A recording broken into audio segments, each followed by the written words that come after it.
ಕರೆಗೆ ಕಾಯುತ್ತಿರುವರು ತನಗೆ ತಾನೇ ತೆರೆವುದಾಗ ಬಿಡುಗಡೆಯ ದ್ವಾರ ಅಂತರಾಳದೊಂದು ಕೂಗು ಈ ಯುಗಾಂತರ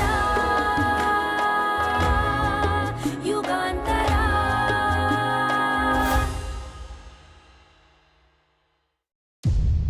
ಅನಸೂಯ ಕಡೆದು ಏನ್ ಸುದ್ದಿ? ಹೊಲಸು ಹೆಚ್ಚಾಗಿದೆ. ಅಂದ್ರೆ 15 ದಿನಗಳಿಂದ ಶಾರದಾ ಪ್ರಸಾದ್ ಈ ಕಡೆ ತಲೆ ಹಾಕಿಲ್ಲ. ಅದೇನೋ ಆರೋಗ್ಯ ಸರಿ ಇಲ್ವಂತೆ. ಹದ್ದುಗಳು ಹಾರಾಡ್ತಿವೆ, ಹೆಣ ಬೀಳೋ ಥರ ಇದೆ. ಸಚಿನ್ ಹೇಳ್ದ 2 ದಿವಸದ ಹಿಂದೆ ರಂಗಧಾಮ ಬಂದಿದ್ದ. ನಿಮ್ಮ ಸ್ನೇಹಿತೆ ವಕೀಲೆ ಆಕೆ ಕೂಡ ಬಂದು ಹೋದ್ಲು. ಸರಿ, ಪಾಂಡವ ಪಕ್ಷ ಕೌರವ ಪಕ್ಷ ಗುರುತಾಗ್ತಿದೆ. ಪೂರ್ತಿ ಪ್ರಪಂಚ 2 ಭಾಗ ಆಗ್ತಿದೆ. ಮಹಾಭಾರತ ಗ್ಯಾರಂಟಿ ಅನ್ಸುತ್ತೆ. ರಕ್ತ ಹರಿಯುತ್ತೆ, ತಲೆಗಳು ಉರುಳುತ್ತವೆ, ಹದ್ದುಗಳು ಹಸಿ ಮಾಂಸ ಕಿತ್ತು ತಿನ್ನುತ್ತವೆ. ಆಸ್ತಿ ವಾರಸುದಾರರಿಲ್ಲದೆ ಪಾಳು ಬೀಳುತ್ತೆ ಮೇಡಮ್.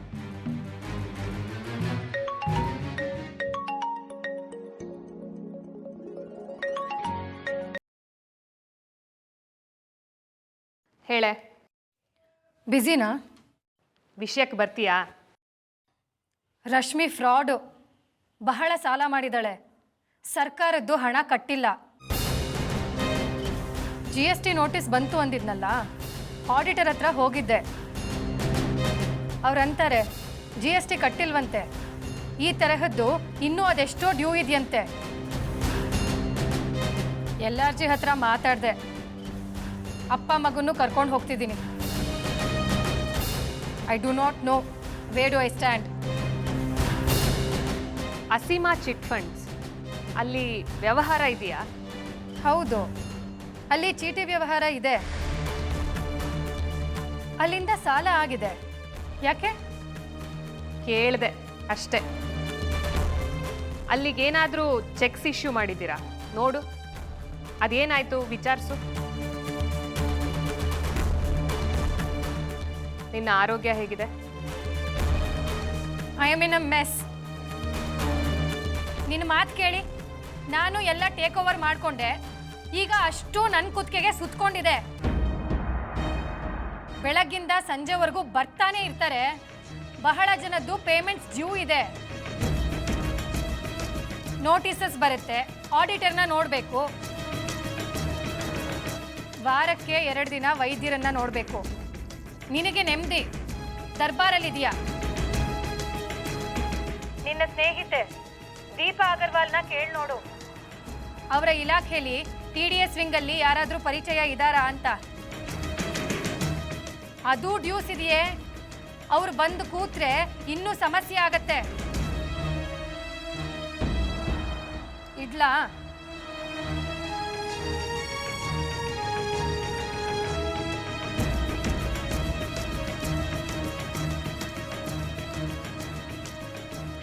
ಉಪ್ಪು ತಿಂದವರು ನೀರು ಕುಡಿತಾರೆ. ವರ್ಷ appears to be in a mess. ಎಷ್ಟು ಹೊಲಸು ಅದರ ಅರಿವಾಗಬೇಕು.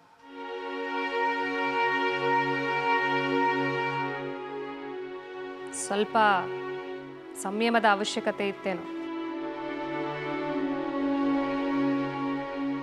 ಹೊರಡಿ, ಬಿ ಇನ್ ಟಚ್.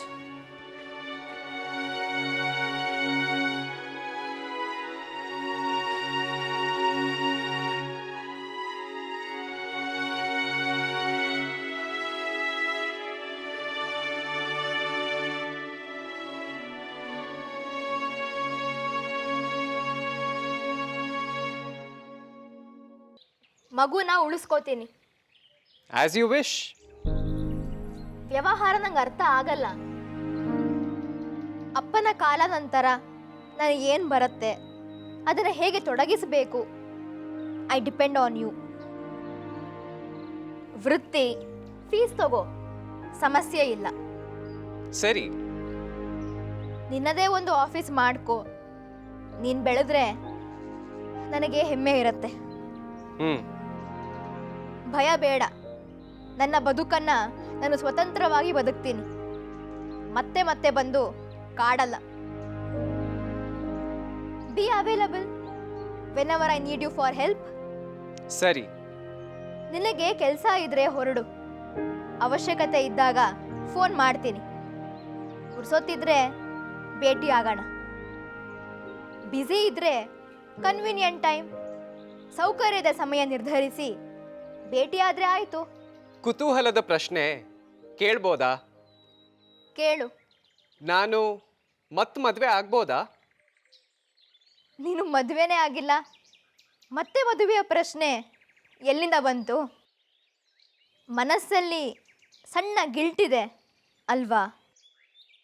ಜೊತೆಯಲ್ಲಿ ಬದುಕೋ ಇಚ್ಛೆ ಇಲ್ಲದವನನ್ನು ಕಟ್ಕೊಂಡು ಏನು ಮಾಡಲಿ?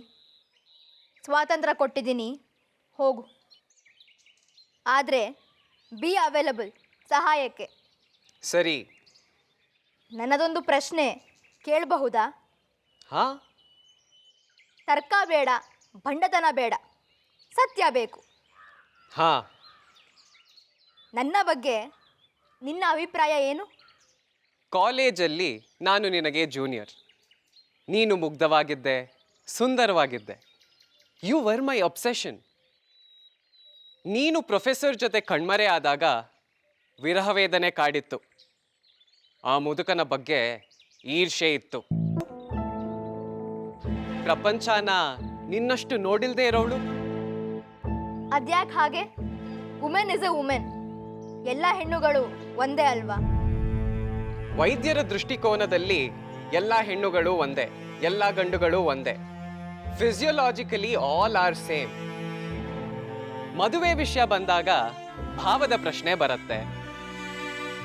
ನೀನು ಪ್ರಪಂಚನ ನೋಡಿದ್ಯಾ, ಗಂಡಸರ ಸಂಪರ್ಕ ಆಗಿದೆ. ನನ್ನಲ್ಲಿ ಏನು ಕಮ್ಮಿ ಅದು ನಿನಗೆ ಅರ್ಥವಾಗತ್ತೆ. ನಿನ್ನ ಹಾವಭಾವದಲ್ಲಿ ಅದು ವ್ಯಕ್ತವಾಗತ್ತೆ. ನನ್ನ ಅಭಿಮಾನಕ್ಕೆ ಪೆಟ್ಟಾಗತ್ತೆ. ಮದುವೆಗೆ ನಾನು ಪುರುಷ ಪ್ರಪಂಚದ ಅರಿವೇ ಇಲ್ಲದ ಕನಸುಗಳ ಲೋಕದ ಹೆಣ್ಣನ್ನೇ ಹುಡುಕ್ತೀನಿ. ಆಕೆಗೆ ನಾನೇ ಎಲ್ಲ. ನನ್ನ ಅಭಿಮಾನಕ್ಕೆ ಅದು ಬೇಕು. ನಿನಗೆ 10ರಲ್ಲಿ 11, ಆಕೆಗೆ ನಾನೊಬ್ಬನೇ. ಮೀರಿ ನೀನು ನೆಂಟಸ್ತಿಕೆ ಬೆಳೆಸಿದಾಗ ಅನೈತಿಕ ಅನ್ನುವ ಭಾವನ ಗಣನೆಗೆ ತಗೊಳ್ಳಿಲ್ಲ.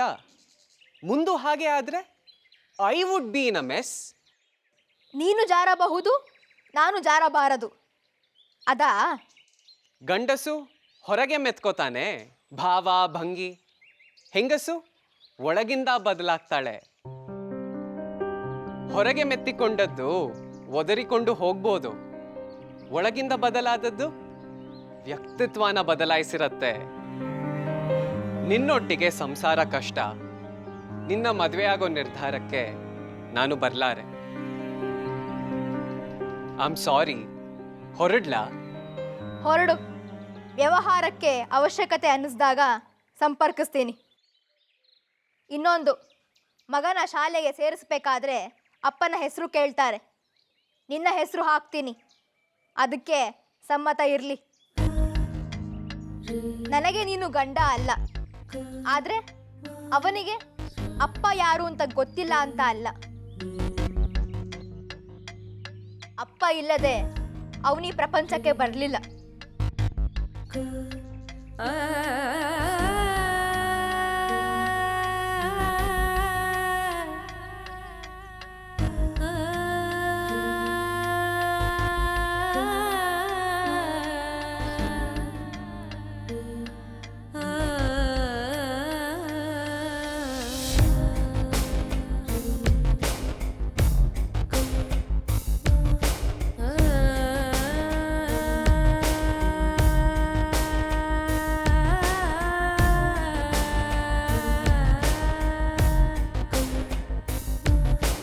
ಕಾನೂನು ರೀತ್ಯ ಏನಿದೆಯೋ ಅದನ್ನು ಮಾಡಿ.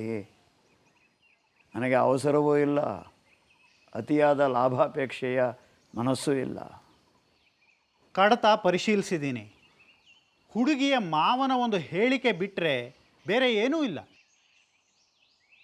ಪುರಾವೆಗಳೇ ಇಲ್ಲ. ಅವತ್ತಿನ ತನಿಖಾಧಿಕಾರಿ ಪ್ರಾಯಶಃ ರಮಾನಂದ ಅವರೊಟ್ಟಿಗೆ ವ್ಯವಹಾರ ಮಾಡ್ದ. ಒಂದು ತನಿಖೆ ಅಂತ ಆಯಿತು, ಕೇಸ್ ದಾಖಲಾಯಿತು.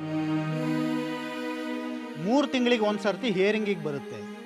ಇದು ಹೀಗೇನೆ ಹೋಗ್ತಾನೇ ಇರುತ್ತೆ.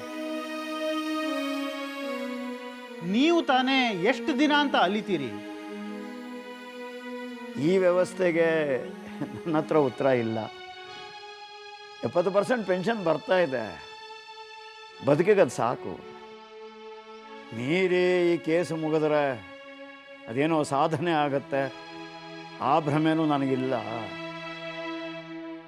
ವಯಸ್ಸಾಗಿದೆ, ಭವಿಷ್ಯ ಏನಿಲ್ಲ. ನಡೀಲಿ ಬಿಡಿ. 3 ತಿಂಗಳಿಗೆ ಒಂದು ಸರ್ತಿ ನಾನು ಒಂದು ಕೂಡ್ತೀನಿ. ದಿನಕ್ಕೆ 30 ಕೇಸು ಲಿಸ್ಟ್ ಆಗತ್ತೆ. ಎಷ್ಟೋ ಸರ್ತಿ ನನ್ನವರೆಗೂ ಹೀರಿಂಗಿಗೆ ಬರೋಲ್ಲ. ಕೇಸ್ ಮುಗಿದ್ರೆ 6 ವರ್ಷದ ಅರಿಯರ್ಸ್ ಬರುತ್ತೆ, ಪೆನ್ಷನ್ ಪೂರ್ತಿ ಬರುತ್ತೆ, ಗ್ರ್ಯಾಚ್ಯುಟಿ ಬರುತ್ತೆ. ದೊಡ್ಡ ಮೊತ್ತ.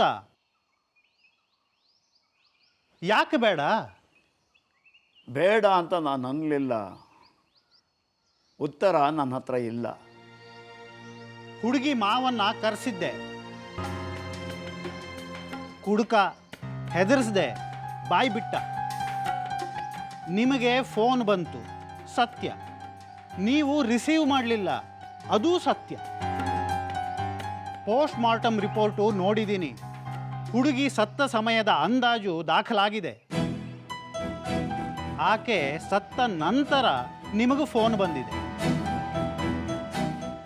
ನಿಮಗೆ ಫೋನ್ ಮಾಡಿದ್ದು ಆವತ್ತಿನ ತನಿಖಾಧಿಕಾರಿ. ಅಲ್ಲಿಗೆ ಆ ಪುರಾವೆ ಪ್ರಯೋಜನಕ್ಕೆ ಬರಲ್ಲ. ಹಣ ಕೊಟ್ಟರೆ ಈ ಮನುಷ್ಯ ಕಣ್ಮರೆಯಾಗ್ತಾನೆ. ಅಲ್ಲಿಗೆ ಪುರಾವೆಗಳು ಏನೂ ಇಲ್ಲ. ಮುಂದಿನ ತಿಂಗಳು ಕೇಸ್ ಬಂದಿದೆ. ಬಿ ರಿಪೋರ್ಟ್ ಹಾಕಕ್ಕೆ ನಾನು ಸಿದ್ಧ. ಹಣ ಕೊಟ್ಟು ಸಾಕ್ಷಿಯನ್ನು ಕಣ್ಮರೆಯಾಗಿಸೋದು ನನ್ನಿಂದ ಆಗದ ಮಾತು. ನಾನು ಯಾವುದೇ ಅಪರಾಧ ಮಾಡಿಲ್ಲ. ಹಾಗಾಗಿ ನ್ಯಾಯಾಲಯದಲ್ಲಿ ಬಂದು ಎದೆ ಉಬ್ಬಿಸಿ ನಿಲ್ತೀನಿ. ಸಾಕ್ಷಿ ಕಣ್ಮರೆಯಾಗ್ತಿದ್ದ ಹಾಗೆ ನ್ಯಾಯಾಧೀಶರು ನನ್ನನ್ನು ನೋಡ್ತಾರೆ, ದಿಟ್ಟಿಸ್ತಾರೆ.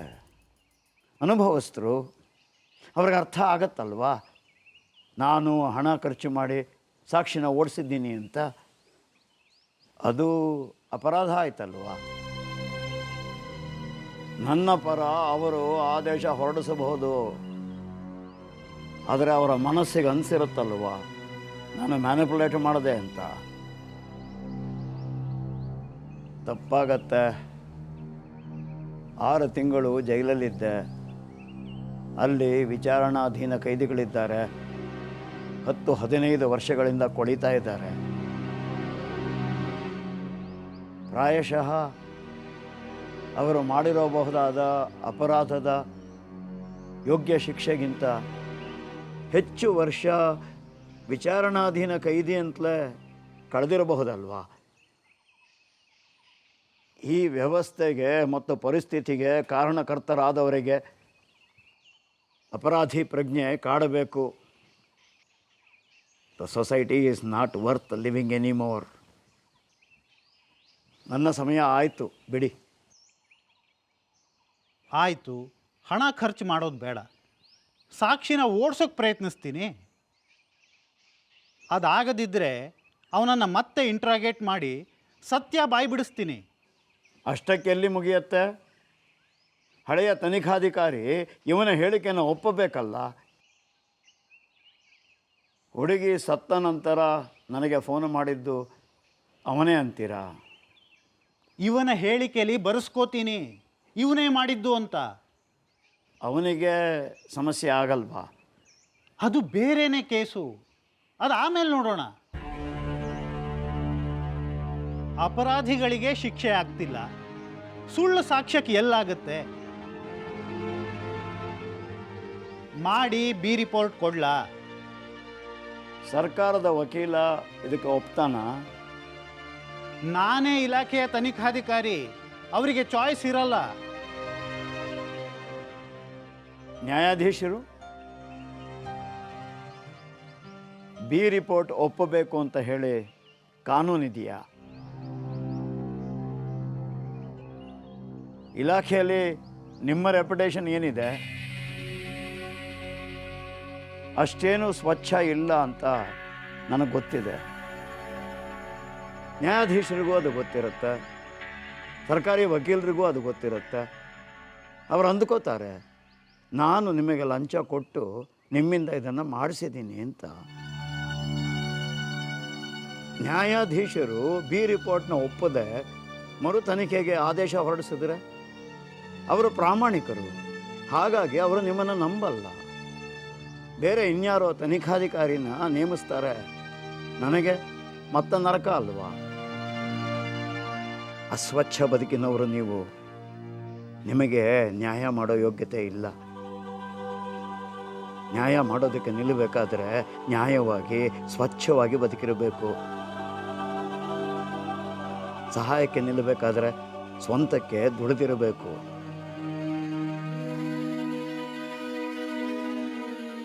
ಹಾದರದ ಕೇರಿಗಳ ಭಗವಂತ ಇದ್ದ ಹಾಗೆ. ಒಮ್ಮೊಮ್ಮೆ ಅನಿಸುತ್ತೆ, ಹಾದರಕ್ಕೆ ನಿಂತವಳು ಭಗವಂತನನ್ನು ಏನು ಕೇಳ್ಕೋಬಹುದು?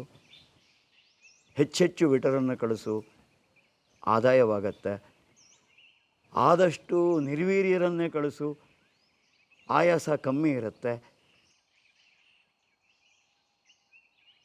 ಹೊಲಸು ವ್ಯವಸ್ಥೆ, ಷಂಡರು ಪಟ್ಟದಲ್ಲಿ ಕೂತ್ರೆ ಭಗವಂತ ಕಲ್ಲಾಗೇ ಇರ್ತಾನೆ. ಅರುಂಧತಿಗೆ ಹುಳಿ ಹೆಚ್ಚು, ಮಾಗಿದರೆ ಸಿಹಿ ಆಗ್ತಾಳೆ. ಕಾಯಬೇಕು ನೀವು, ಅವಳು ಮಾಗೋವರೆಗೂ ನೀವು ಕಾಯಬೇಕು.